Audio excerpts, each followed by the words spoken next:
तो कल हस्बैंड जब अपनी मीटिंग अटेंड करने गए थे तो मुझे बैठा दिया था एक रूम में। ये है सरकारी रूम और आप देख सकते हैं ये कैसा होता है। तो वहाँ की मीटिंग खत्म होने के बाद हम लोग आने लगे वापस और इतनी रात थी कि बहुत डर लग रहा था मुझे। मेरे मन के किसी कोने में मजा तो बहुत आती है नाइट ड्राइविंग का सोच के, लेकिन इस बार तो सच में डर लग रहा था दोस्तों, क्योंकि ये कोई ऐसा वैसा रास्ता नहीं, ये पन्ना के जंगलों के बीच से जाता हुआ रास्ता है। दूर दूर तक कुछ नहीं होता, कोई नहीं होता है। एकदम स्टार्टिंग में थोड़ा बहुत आपको घर मिल भी जाएंगे, अदरवाइज बहुत अंधेरा।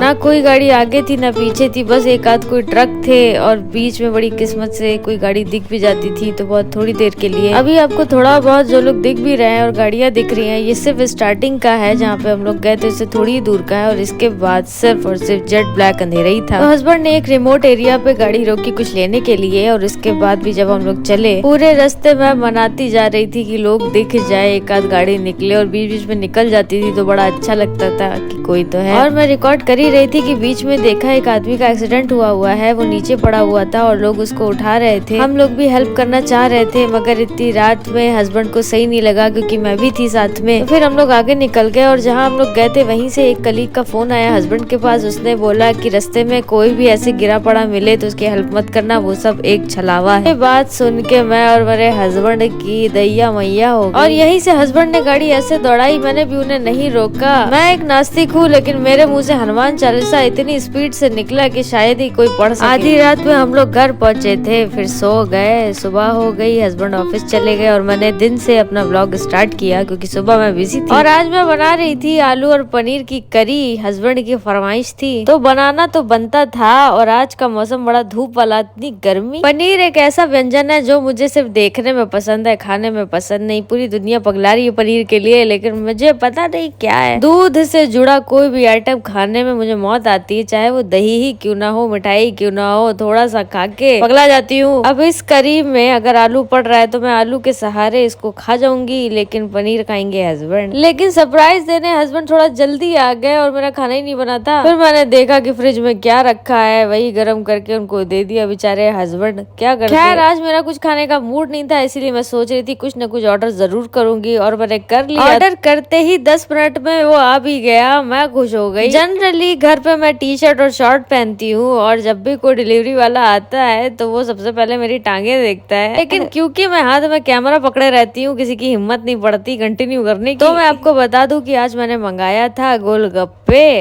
और समोसा चाट, जो मैंने उस दिन मंगाई थी वो भी मैं दिखाऊंगी। और देखो मैं कैसे खाने जा रही हूँ। और दोस्तों सच बताऊं तो बहुत ही टेस्टी था, सब कुछ खा तो मैंने लिया। मुझे यकीन नहीं हो रहा है कि इतने दिन के बाद मैंने इतने टेस्टी गोलगप्पे खाए, मतलब सर से लेके पांव तक ये गोलगप्पे कहर ढा रहे थे, बड़े अच्छे थे। आपको भी खिलाऊंगी। गोलगप्पे खाने के बाद समोसा चाट मैंने कैसे उड़ा दी पता ही नहीं चला। तो दोस्तों आज के लिए इतना ही, अब कल मिलते हैं और तब तक के लिए लव यू।